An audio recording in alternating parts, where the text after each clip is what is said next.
Welcome, guys, to How the Frack We Got here, a show that takes the news and events of the week and try to make sense out of it all.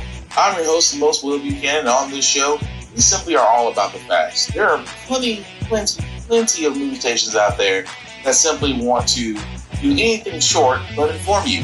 Here at How the Frack We Got here, that's all we believe in. We go up to the left, we go up to the right, we go up to the middle of independence, we go after all sides because there's more than one side of a story to everything. And you need to know it all in order to actually formulate your own opinion. And that's what we try to do here. How the Frack We Got here. Thanks for listening, and hold on, it's gonna be fun.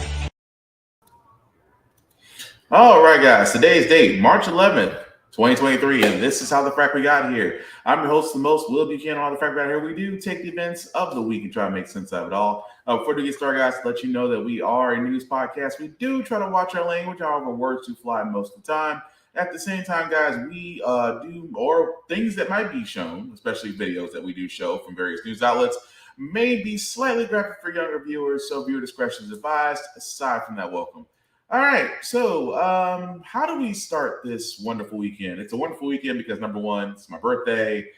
Yay for the March and Pisces baby. So, enjoying that. But anyway, we might as well get through this because you guys heard me say on the Wednesday edition of this podcast that Republicans are not for the benefit of the American people, aside from the corporations and rich people.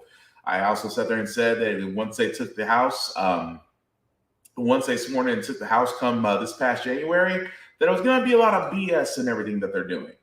I am still standing on the fact that I'm being vindicated by one Marjorie Taylor Greene. What I mean by that is she and another representative will be touring the facility where the January 6th insurrectionists / terrorists are being held because she says, quote unquote, or I should say her office says, that they have been informed that some of these individuals are housed in atrocious and cramped conditions. They're in jail. They're in jail. That's it. I'm sorry. The last time I checked, jail isn't meant to be this exotic resort. Jail is one of the very few places that I think a lot of Americans don't want to be in. Oh, it's cramped. It's atrocious. Yeah, it's jail. But anyway, this is what I'm talking about when it comes to these Republicans, especially Marjorie Taylor Greene, who, guys, keep this in mind, that she had no congressional responsibilities when the Democrats had the slim majority. They actually got her to the point to where they removed her from her congressional duties, and she got paid for doing nothing. That's what a lot of people understand. This woman finessed the hell out of her constituents because she got paid for a full congressional term for doing nothing.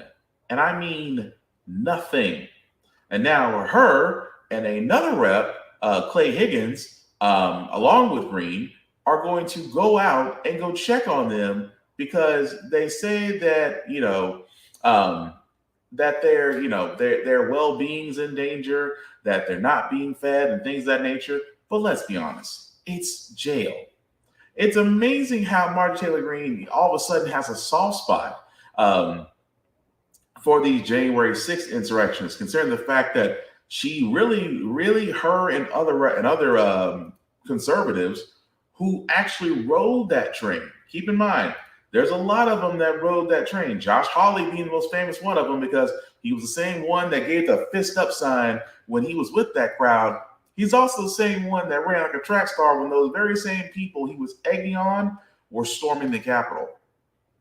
Now Marjorie Taylor Greene wants to go check on the well-being of this. And I'm just thinking to myself, how in the world does the ethics committee not do anything? And then I'm suddenly reminded, the ethics committee is ran by a majority of conservatives and some Democrats and one Speaker of the House, 15-time nominee, and it's only because it took 15 times to get him there, Kevin McCarthy. At this point, the Republicans cannot lose any more seats in the House. They can't.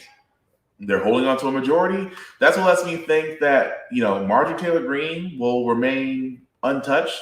Even that one guy who faked his entire life, he faked it till he made it, and he did make it as a representative, George Santos. I don't think he'll be removed, even though the evidence there would state highly, highly, highly likely this man needs to go. But I digress. But this is what I mean by the fact that Republicans are not there to help anybody. They're there to point out, criticize, dismay, and disrupt, and that's it. Even more so, where as we move on to the next part of this, that Biden did come forth with a plan. And it seemed like a very good plan, but I'll explain why it still needs to be more. Biden will be in Philadelphia today to unveil his proposed budget. He claims his plan will save $3 trillion over the next 10 years by raising taxes on the wealthy and large corporations. NBC News White House correspondent Monica Alba joins us now with a closer look at exactly what's in his proposal. Good morning, Monica. So some details have already been released this week. What are some of the highlights Biden is expected to reveal today? Hi there, Sinclair. That's right. And remember, any budget from any president of either party is really a little bit more of a wish list. This is going to be a sort of statement of priorities, things that the administration would like to do, but knowing that really in many ways, this is the start of negotiation points, especially given Republicans are already speaking out about some of the things the White House has put forward. So we saw the president pen that op-ed earlier in the week, extending Medicare for another couple of decades. That's a big part of it. But they also are going to really be consistent, they say, with one of the president's promises, which is not to raise taxes on anyone or any household making less than $400,000. But on anybody wealthier than that, that is a big part of this proposal. And essentially, they're going to try to cut the deficit by $3 trillion by raising taxes on corporations and the wealthiest Americans. The president's proposal likely will also include some other major initiatives when it comes to pre-K and childcare, and also something you saw the president talk about in his State of the Union earlier this year, capping insulin at $35 per month, which we already saw a company like Eli Lilly commit to do. So the president is hoping other companies will do the same. So again, it really ranges. It'll be spending amounts on a lot of different topics. But again, what you see put forward first here today in Philadelphia is very likely not the end product in Clay. And Monica, as we're talking about budget, we got to talk about the debt ceiling. Does this plan address the looming debt ceiling deadline? And that is one of the major questions. And of course, the urgent backdrop to all of this, because we know right now that if they don't raise America's ability to borrow, the U.S. could default for the first time ever come June. And that is why we had seen some of these extraordinary measures put in place by the Department of Treasury. And that's why you've had all of these warnings. So the president has been very clear in his position where he says this is not about negotiations. Republicans and Democrats need to come together, agree to lift it and move on. But exactly how they're going to do that is still a big open question. And that brings us to really this bitter battle between the two parties over almost everything right now on Capitol Hill. So when you're talking about a major budget, this is going to be a huge uphill climb as well. And to that end, an uphill climb, how are Republicans reacting to the budget? Does it even have a chance of getting passed? So we have seen for months now Republicans essentially saying the reason we don't want to lift the debt ceiling is because we feel like the president needs to rein in America's spending. And so, of course, now you have the president here saying, yes, we want to cut the deficit, but he wants to spend in other areas, he says, to make Americans' lives better. So this continues to be a place of huge opposition for Republicans. We haven't seen them to this point lay out their own budget proposal. They've said they're going to do that sometime this spring. And so that's where really you're going to get down to the nitty gritty of all of this. You're going to see the president lay out his in Philadelphia today, though, which is also a big point. The reason he's going there, I think, and you can say from White House officials, is because he wants to say this is not just about Washington, where this is ultimately going to be a huge fight in Congress. This is about reaching voters and Americans. And of course, he's going to go to a place where Pennsylvania is a critical state coming up in the 2024 election, ahead of what we likely expect will be his own reelection announcement sometime in the coming weeks as well, Sinclair. Okay, so long story short, because Biden did want to go over a few things, which I'm not against. He did want to shore up Social Security. Okay, cool. He wants to expand daycare. Again, nothing wrong with that. Keeping Medicare and Medicare safe. Unclear on Social Security, that's a little bit of a problem. But it always comes back to the debt ceiling. Now, for all those who don't know, the debt ceiling, for those that may or may not know, the debt ceiling is basically where Congress gives itself its limit of how much it spends in every year. You guys have heard me say this multiple times over podcasts that they kept kicking the can down the road. 3 months, 6 months, short-term spending bills is what they actually put in place. Basically, band-aids on a gunshot wound. Doesn't really do anything.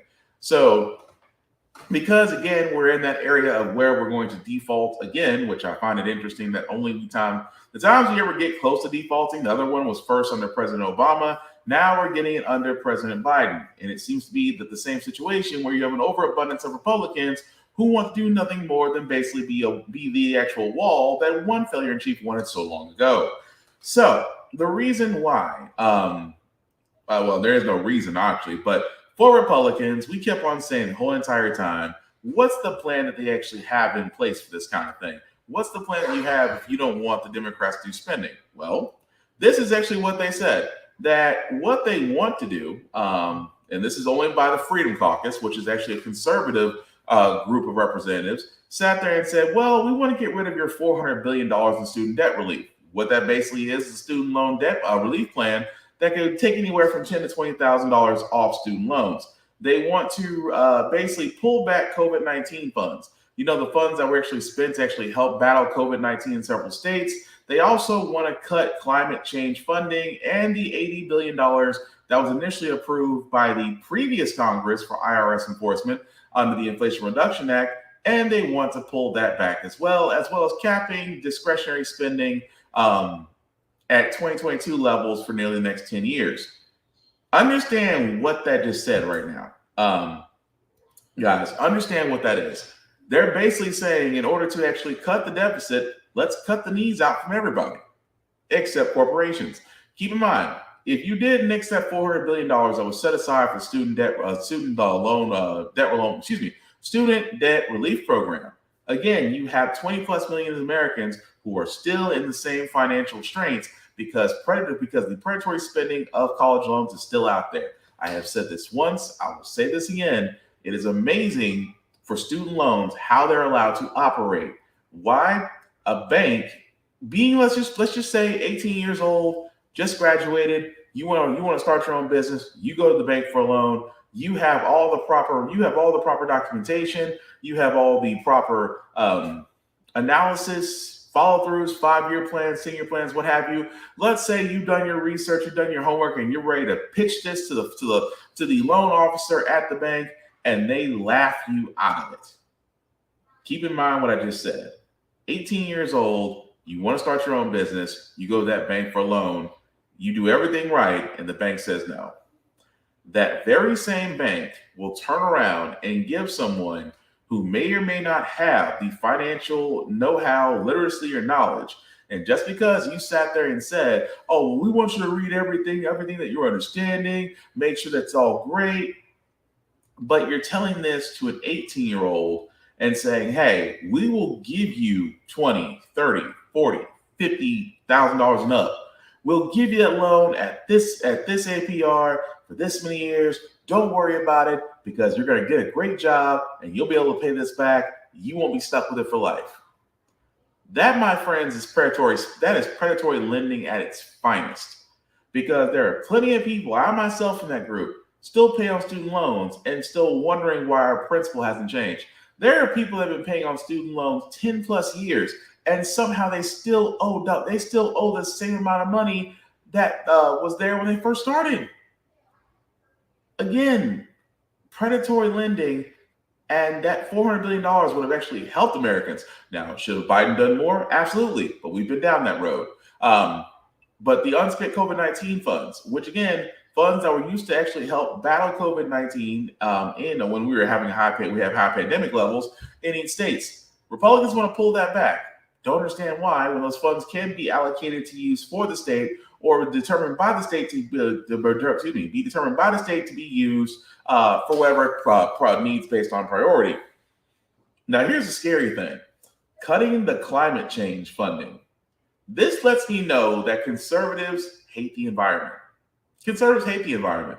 Conservatives would love to drill, especially in wildlife and habitat areas. They would love to allow dumping by corporations, especially for wastewater. They would love to wreck our environment. They still, half of them didn't believe in climate change. Still don't, even though well over 95% of the scientific community believes that climate change is real. But again, they hate the environment. So what are we doing? We are going to basically go to the EPA and cut their budget and cut their legs out from under them. The same thing that they're asking the Supreme Court to do with the Consumer Financial Bureau, and give that power back to give those powers back to creditors and the Equifax TransUnion. Equifax TransUnion and Experian. Damn, that was kind of bad that I almost forgot all three. But that's what they want to do. And then the coup d'etat of it all. They want to take back the $80 billion because the lie they told about the $80 billion put to the IRS is that the IRS will hire more people to go after those who make less, but have them pay more in taxes. It's a lie. The IRS, for all intents and purposes, if you call them, try to get in touch with them, try to work with them, know they are woefully underpaid, overworked, and understaffed. That $80 billion would have actually done something that should have been done in the IRS a long time ago. Gave it funding to where it could work properly.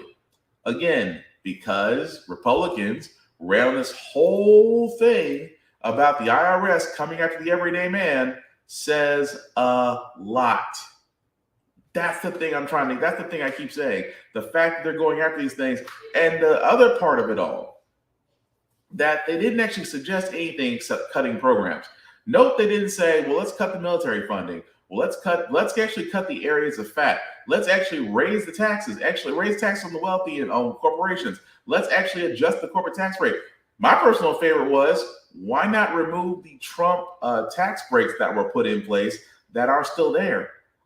Why not remove them? Reset everything back to Obama level, where the corporate tax rate was 35% or higher, where we could instate a windfall profits tax on these oil companies who, again, made a huge profit at a time where crude oil fluctuates, but you had companies like BP and Exxon making buku bucks. Windfall profits tax would have been perfect in that situation. But again, they won't say it. They won't say anything because they can't go against those who basically feed their coffers in PACs for re-election. And keep in mind, everything is set up for re-election next year. This is, for the presidential election, I should say, because Biden, he hasn't announced it, but let's be honest, he is going to run for re-election. And the Democrats, I'm pretty sure there's going to be a couple of challenges for the presidency because I don't think Biden's going to run unopposed. We already know, as we saw on Wednesday, that, of course, if somehow Trump makes it to next year unscathed, I'll be amazed. But if he does come to this year unscathed, best believe he will be running for office again. And there's also this other person, Nikki Haley, but that's not her real name. Well, she changed it because, conservatives can't stand a Pakistani woman. But anyway, Indian woman. I apologize. But they can't stand Nikki Haley. But because Nikki Haley is a conservative and a woman, which is kind of an oxymoron if you think about it, she already announced her presidency and has already sat there and said, as one of her presidential standing points, we are going to raise the retirement age. Why is it that it's always conservatives that want to push back dates on when you can retire and receive your Social Security? But don't believe me, listen to the idiot. And we need to acknowledge we need to acknowledge all of the entitlements that we have. It's an issue because you've got a situation that Social Security is going to go bankrupt in 10 years. Medicare is going to go bankrupt in 5 years. You can do what Joe Biden's doing and hide your head in the sand, or as he loves to do, raise taxes. But that's the lazy way out. We need to fix it. How do we fix it? You reform the entitlements, but you do it in a way that you don't take anything away from seniors or people who are getting ready to retire. You focus on the new generation. You focus on what's next. So the first thing you do is you change the retirement age of the young people coming up so that we can try and have some sort of system for them. The second thing is you go and you limit the benefits for wealthy people. Many of them will tell you they don't even want it, but you limit the benefits for wealthy people. Then you go and you look at cost of living. Cost of living should actually be tied to actual inflation. That's something both Republicans and Democrats will agree on. We can get that done. And then when it comes to Medicare, you expand Medicare packages for Medicare Advantage. Make sure there's more competition. Make sure there's more choices. That will actually cut down on the cost when we look at that. Thanks to you, Rupert. Ooh, that was loud. I I want to laugh. I want to laugh so much. I want to laugh so much because number one, she sat there. You noticed her wording had changed. Well, we're going to raise it because, we're going to raise it for the people that are coming out of retirement. The retirement age currently, okay, let me try it this way. The retirement age for Social Security, they want to raise that from anywhere from 70 to 75 or close to 80. They don't really have a set number because right now the retirement age is around 65.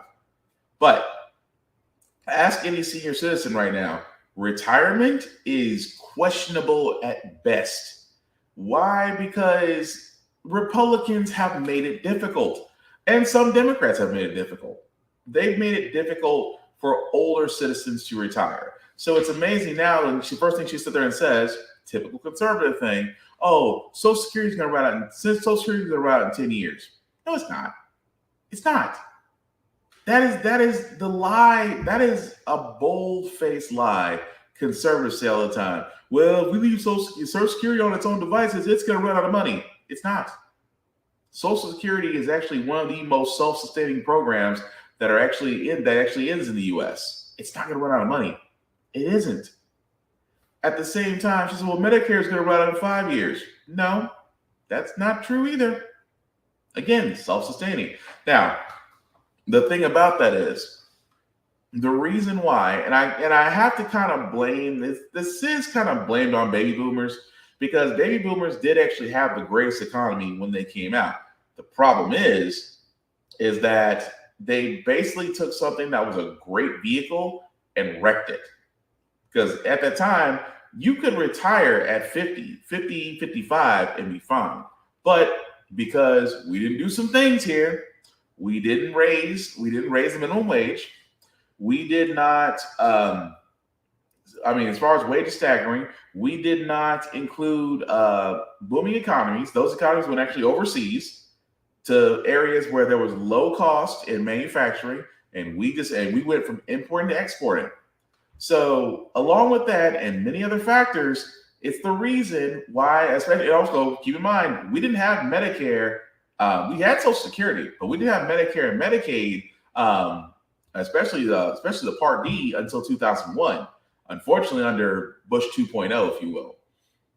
But the thing about that is, they kept kicking the can down the road, because this wasn't the first time that they tried to get some sort of socialized medicine. And yes, I said socialized. That you got to think, it was first mentioned to President Obama. They tried it. Clinton tried it. Bush ignored it.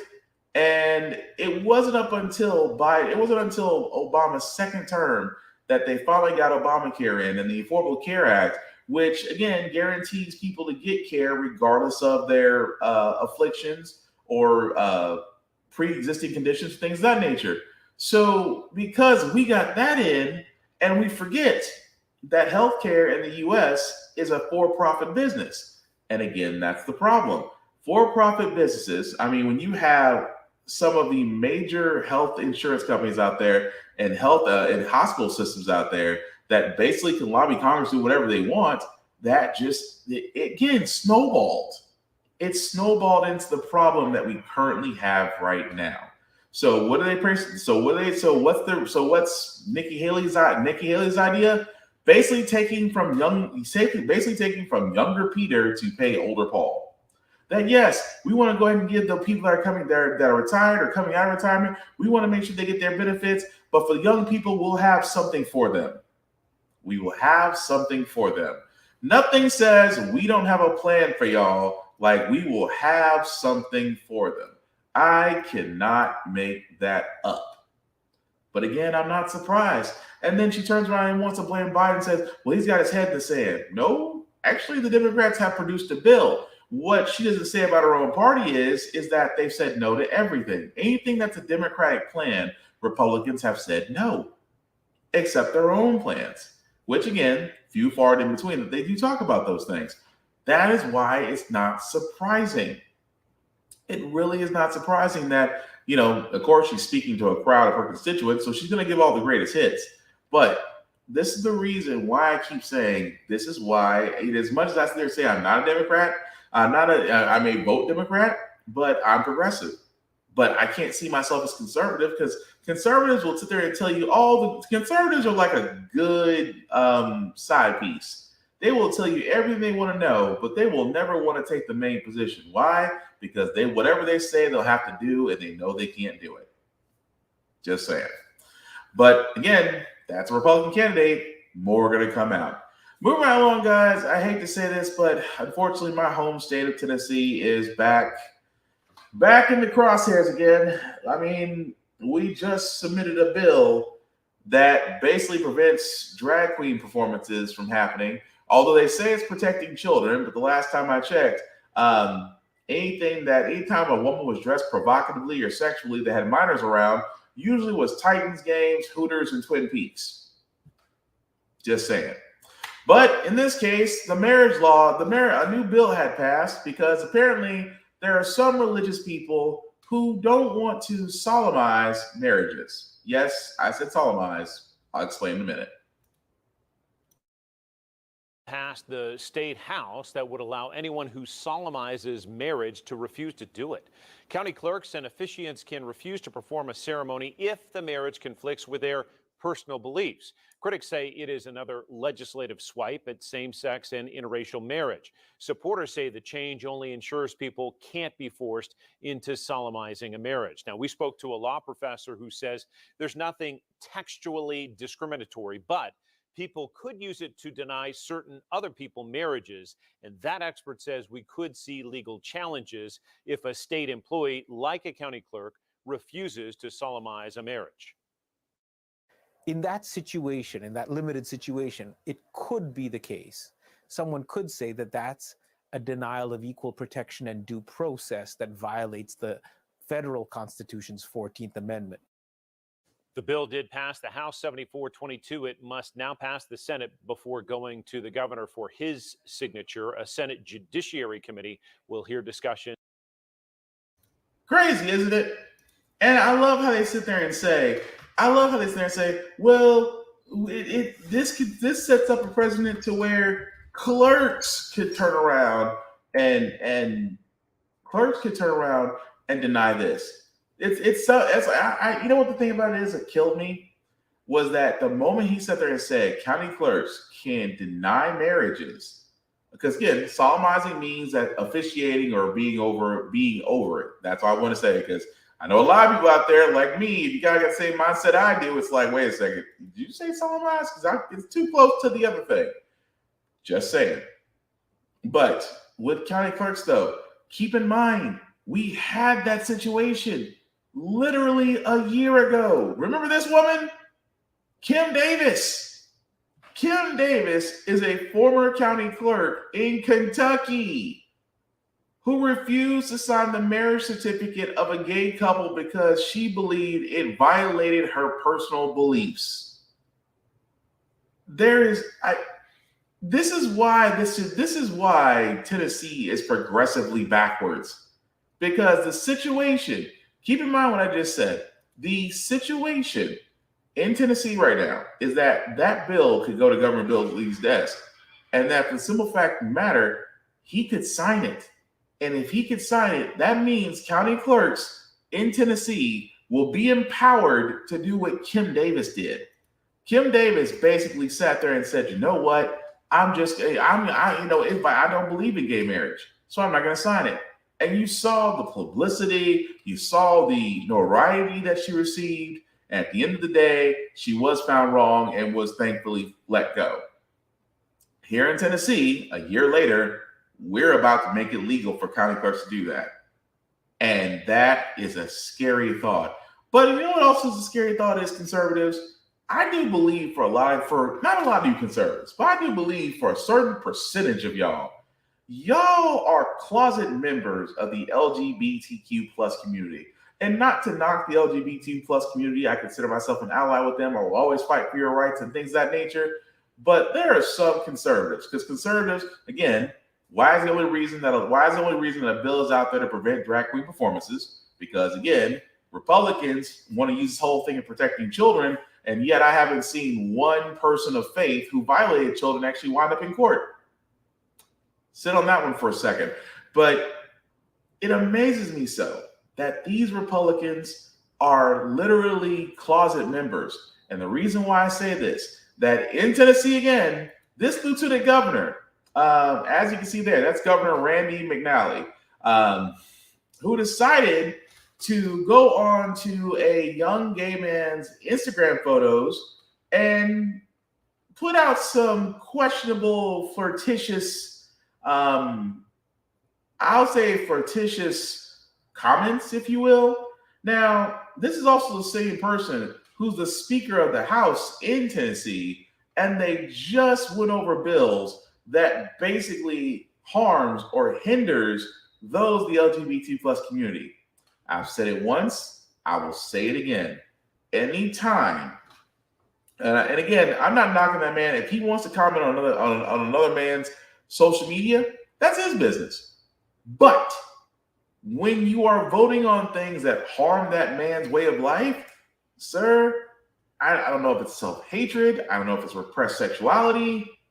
It could be one of many things. But I've always sat there and said this. For those Republicans who will sit there and use religion, use children as a shield to basically hinder or banish or try to stop the well-being of those the LGBT plus community, look further. You'll find a scandal, a lover, embarrassing pictures, dress and drag, or my personal favorite, all the above. Now, we already found that with Bill Lee. Someone found a picture of Bill Lee in a dress when he was in school, and it's amazing to me that he is playing that off. Oh, come on, that was in school. You still a man in a dress, sir. The same man, and it's amazing that a man in a dress in high school, many years later, wants to deny another man in a dress, simply put, because he wore it better. I find that amazing. But again, when it comes to Republicans, that's all I'm saying. It always ends that same way. But we do got some positive news on this wonderful Saturday. That thank goodness Michigan did something that I wish a lot of states would do, because Michigan actually had an abortion ban since 1931. That the Michigan House and Senate just passed that bill to repeal it, because the bill is sort by state judges declared unconstitutional. And it had to, I mean, think about this. There was an abortion ban in Michigan since 1931. It was just now repealed, which again, that was one of Governor Gretchen Whitmer's points to do when she became governor. And again, I think that's great. Now, again, I am definitely pro-choice because I can't have babies. I can't have babies. I can help make them. But I can't have children. But I've always sat there and said this. And the thing that a lot of those pro-life, really they're pro-birth, but though pro-life folks, I've always sat there and said this, and they can't stand it. The fact that you hate what a woman can do with her own body is the sole reason why you are full of this hatred. The fact that just say you don't respect a woman enough to make decisions about her own body, and because you think you know better, you want to step in and you want to do what you believe is right. That's all I want them to admit. They'll never admit it though. Oh, but it's the life of the child, the voice of the unborn. Okay, if you're pro-life, why do we still have orphanage? Pro-life, why aren't you there in every school shooting? If you're pro-life, why aren't you advocating? Why aren't you, doing the protests for violence in the streets, for black men being killed by police. If you're pro-life, why are you only there when it's a pregnant woman just because you believe that you know better than her about her own body? But that's always been the thing with them. Oh, well, it's killing a child. Yes, it's terminating pregnancy. You want to humanize it. Look, until you get to a certain point to where it's sentient, it is an embryo. It is an egg. And whatever a woman decides to do with that egg is her business and her business alone. I sleep good at night either way. But I think it's time we finally admit that. And Michigan actually did, and actually repealed something that's almost been in place for nearly 100 years. But kudos to them to actually doing what a lot of states should be doing, except, outside of Tennessee putting their own ban on abortion. But again, I digress. This story itself, guys, we're going to go over is a little weird, but it also comes with a tale of caution because I've never understood. Don't get me wrong. I know it's been a while since I had a vacation. I can't wait to actually have another vacation. But this is a story of caution. And I say that because when you're traveling outside the U.S., only because we've been in an area that's not as active as other countries, we get lulled into a false sense of security. And unfortunately, the story I'm about to tell is not only very tragic, but it is a cautionary tale when traveling outside the States. Mexico, here we come. This is video inside the minivan heading to Mexico before 4 Americans were kidnapped. It was originally live streamed on Facebook. A law enforcement source familiar with the matter tells NBC News a previously unreported 5th person made the road trip, but left the group before the others crossed the border because that person did not have the proper documentation. We're blurring her face since she has not been publicly identified.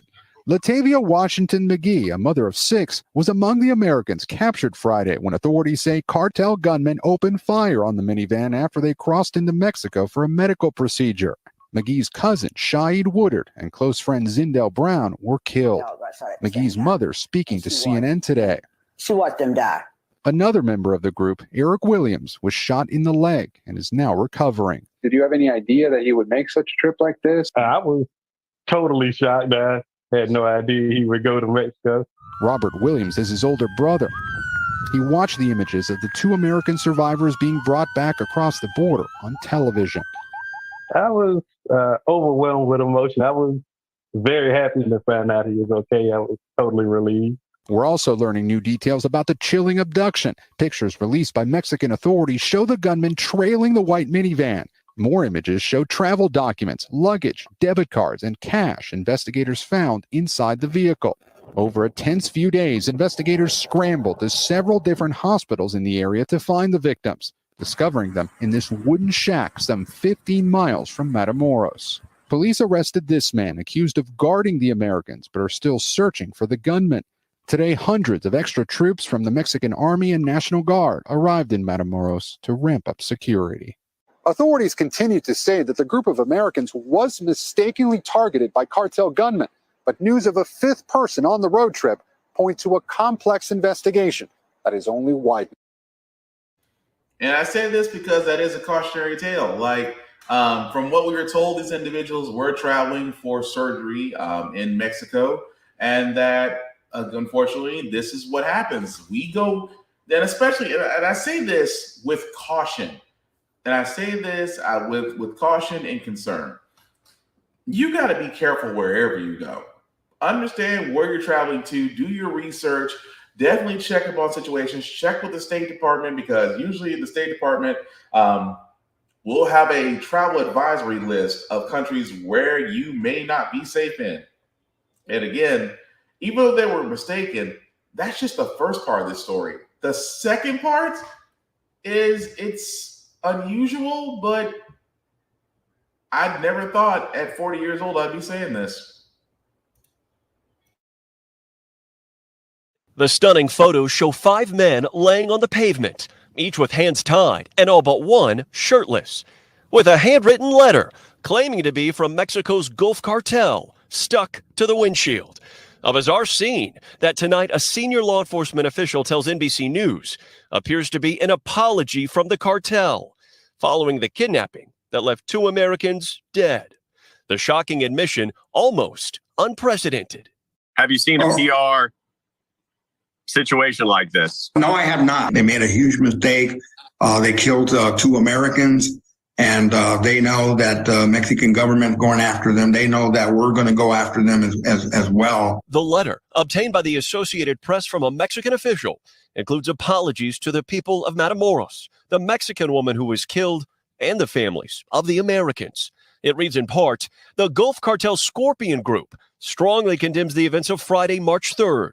For this reason, we have decided to hand over those involved, adding the men acted under their own determination and undisciplined and against the rules in which the cartel has always operated.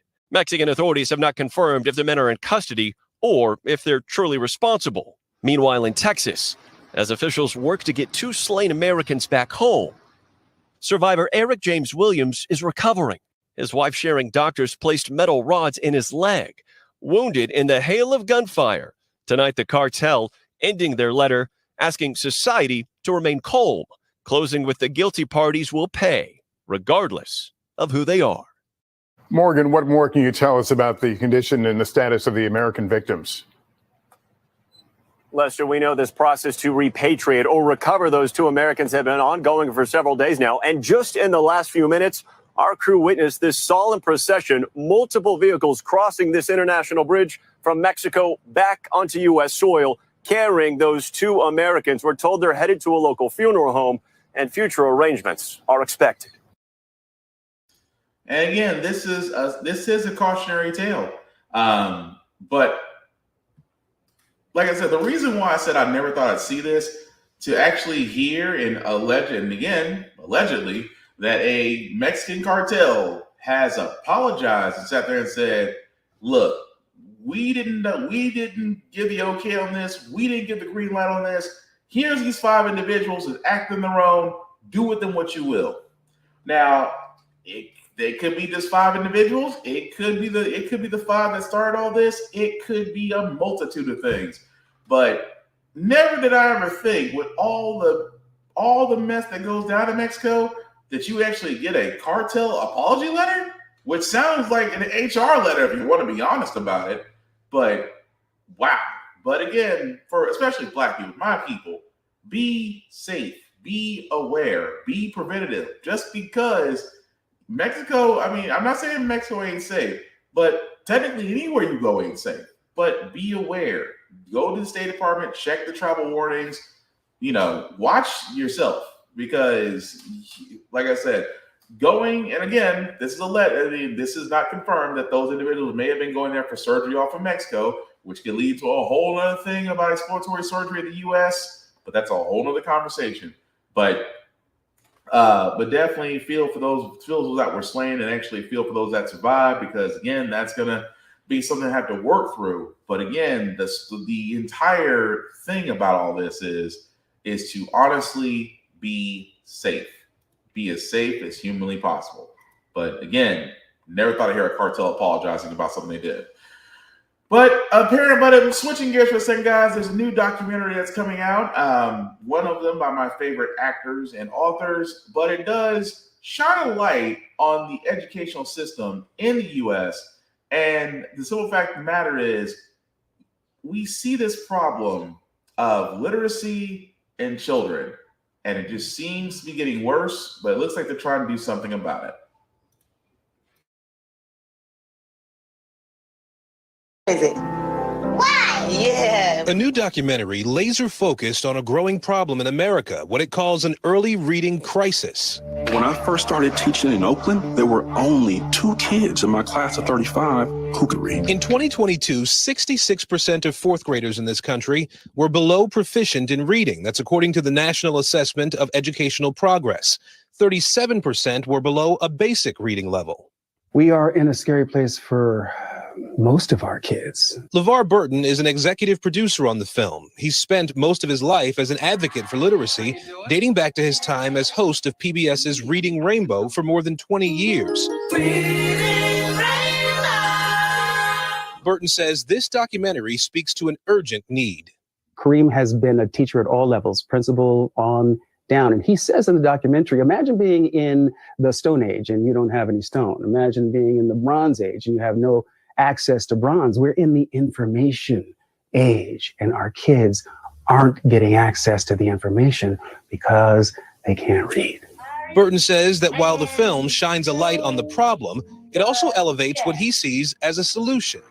We were asking kids to memorize words and take their cues from the pictures as to what the words on the page mean.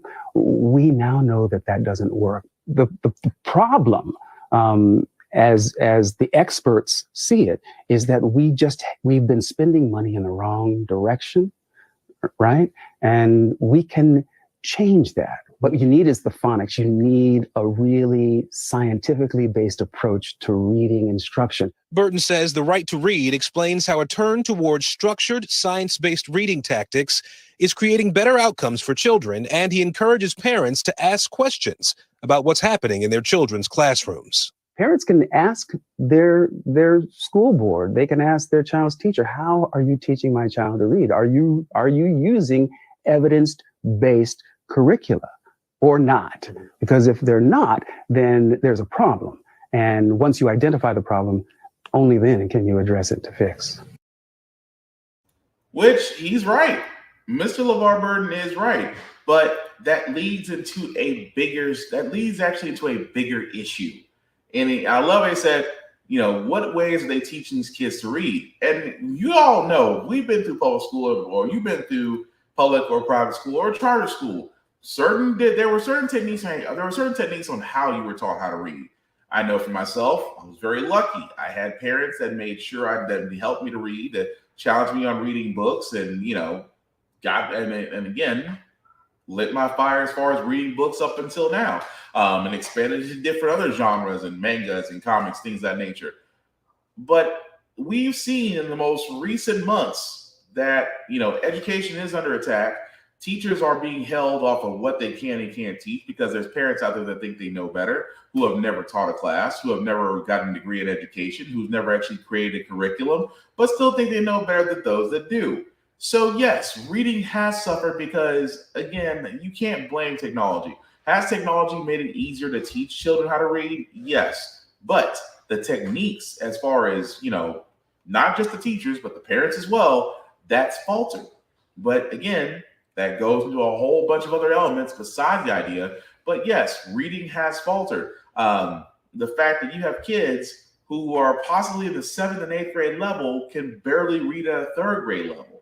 And it's terrible. It's a warning sign. But I truly do believe that, if you do go back and actually look or go to educators or behavioral therapists or those that are more inclined to give an expert opinion on how to help these kids learn how to read, then we can do from there. But it goes back to what I've always said.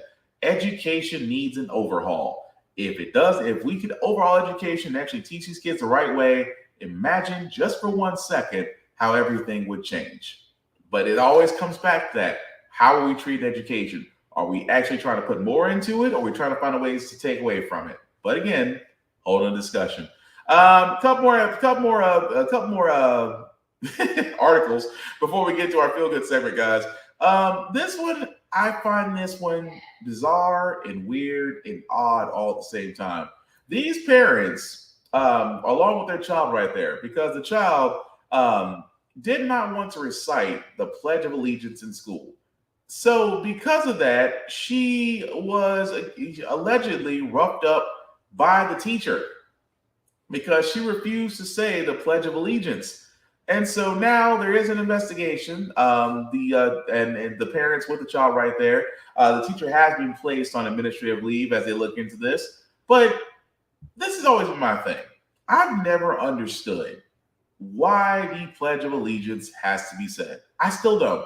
I mean, I'll never forget this. 6th grade, and again, you have to go back with me for a lot of people. 40, we have to go back. We have to go back to 6th grade, and this is when I knew it hit me. 6th grade, we were getting ready to stand up, begin our day. Flag is over in the corner. We turn, we put our hand over our chest, and just as in robotic fashion, I pledge allegiance to the flag of the United States of America and to the republic for which it stands.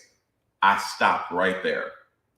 And I was like, why am I saying this? Because I don't even believe in this.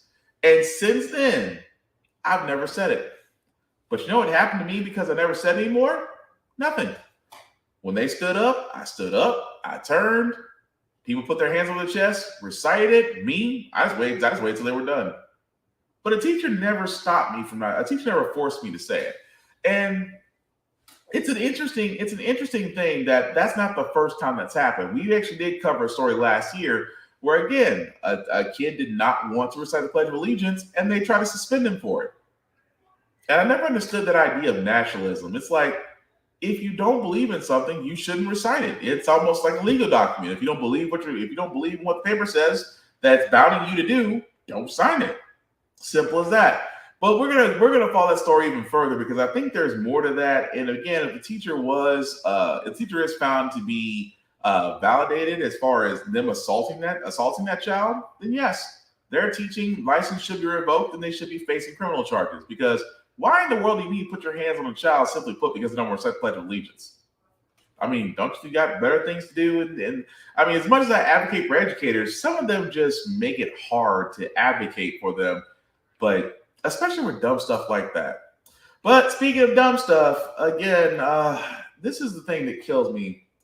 That officers, this is why I say when I say police reform is needed, because you see officers that do this kind of stuff that I'm about to show, and I'm just like, how are you still in law enforcement?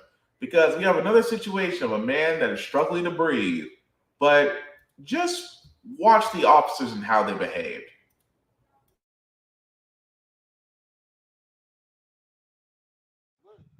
Dude, he's literally sitting there passing out, man. He is passing the out. Why? Because when you put your arms behind your back like that, it restricts your breathing. Stand up, okay? Stand up. Dude, he's black and he's pale. I can see he's pale. See, just breathe, Bubby. Breathe, Bubby. This is Clarence Booker.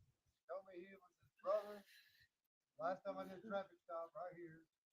I'm driving through, there he is. I come and tell him that his name is Clarence. Tell me I had a warrant, he ran that way. And I got that little red rope right there, got me underneath my neck. Yep. So I apologize for catching the criminal.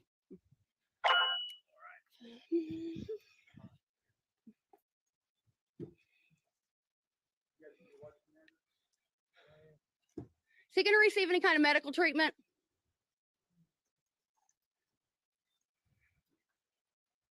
Yes, no, maybe so. Yeah, he's black and I can literally see him going pale, pasty.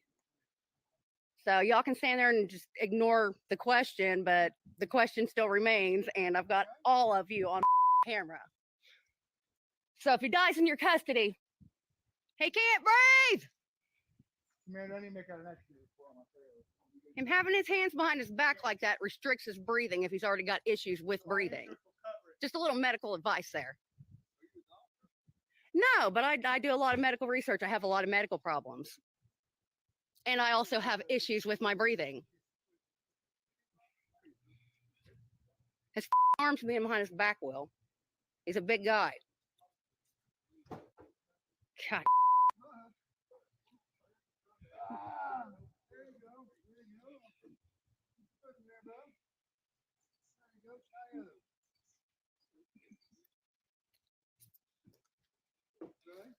Hi, can I get a shot of your name and your badge number real quick?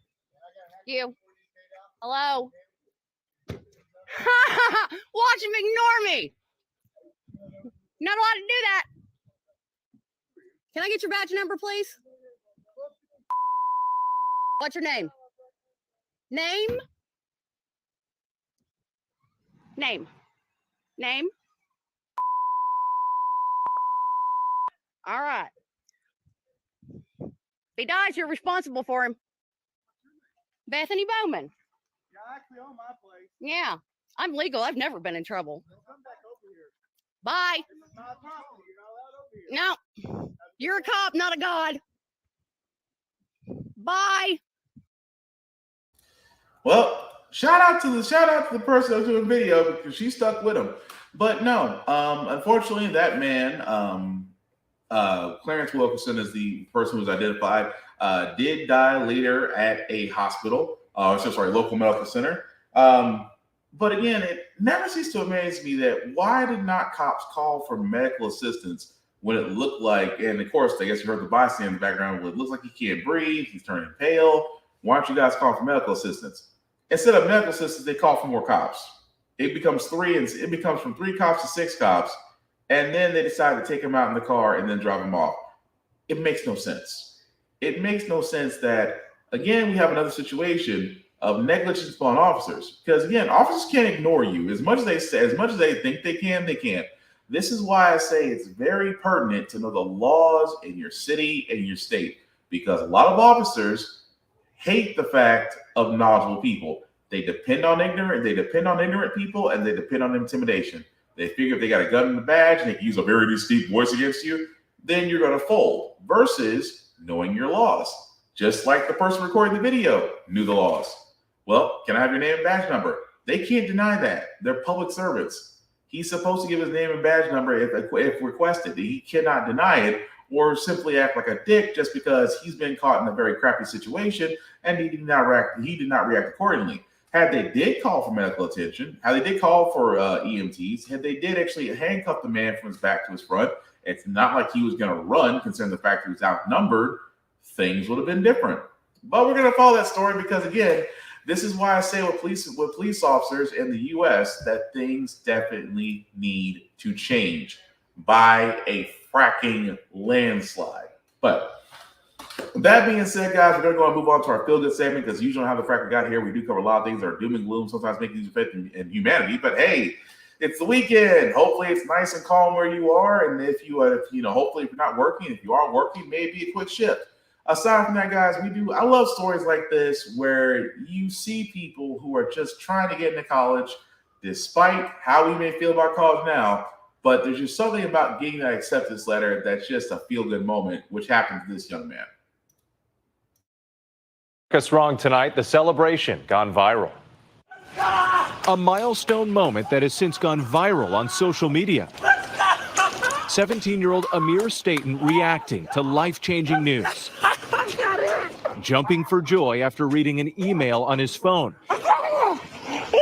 Congratulations, you just got into Morehouse College. I was driving and I had dropped my mom off and I got an email right when I dropped my mom off. So she's walking up to the house and I'm like, Mom, I just got an email. And she was like, open it. What are you waiting for? So I opened the email and lo and behold, it's a congratulations letter from Morehouse. The historically black liberal arts college in Atlanta has produced famous alumni like Dr. Martin Luther King Jr., Spike Lee, and Samuel L. Jackson. Amir's mother, Carlin, capturing her son's joyful reaction on her cell phone. He just flipped out. Oh, my baby. This single mom beaming with pride. Yeah, baby. He's such a perfectionist. The fact that he's so humble that he didn't even think he would get it. He's such an amazing kid, spiritually, intellectually. He has perfect grades. He's on every committee you can think of. Amir getting reaction to his video from around the world. Now hoping his story will inspire other teens in his Philadelphia community and beyond. It's also a message to other kids in the city. You don't have to be involved in the streets to be cool. You can go to college, get a degree. America's Wrong tonight. Now that's cool. I can't knock it. I love to see celebrations like that. And young man, may you do well at Morehouse College because, again, I just love to see people win, especially black folks. That's just me. And I don't apologize for that. But anyway, that being said, guys, that's going to do it for this podcast. So I do thank everybody for watching, for liking, for letting me know this live. I certainly appreciate that. So shameless plug before we do get out of here, guys. I do want to shout out to my friend Big VZA Dot. I am working on a brand new graphic, so I apologize if all of that's not up, but definitely check him out, Big VZA Dot, on Facebook and on YouTube with his beats page, because yes, he does make beats, and yes, they are for sale. You just have to ask nicely. But definitely check him out. Of course, guys, I am Black Fox 447 on all socials. You can find me just about everywhere. I usually do reviews on everything that I read, that I play, that I watch, and things of that nature, and gym stuff. Kind of do a couple push-ups, although I didn't go to the gym this week. Just moving to a new location, and the brother need to, kind of get a little bit harder because, hey, 1 year older, 1 year wiser. But Tell that to a body. I kind of needed a while after that move to recover a little bit. But best believe I'll be back in the gym very soon. Also, the link that you see at the bottom, let me make that just a little bit bigger for you guys to see. If you copy and paste that link into your browser, it'll take you to my link tree. That's the YouTube and Facebook groups for all of my podcasts. How the Frack We Got Here, Get Bit, and of course, y'all on this podcast.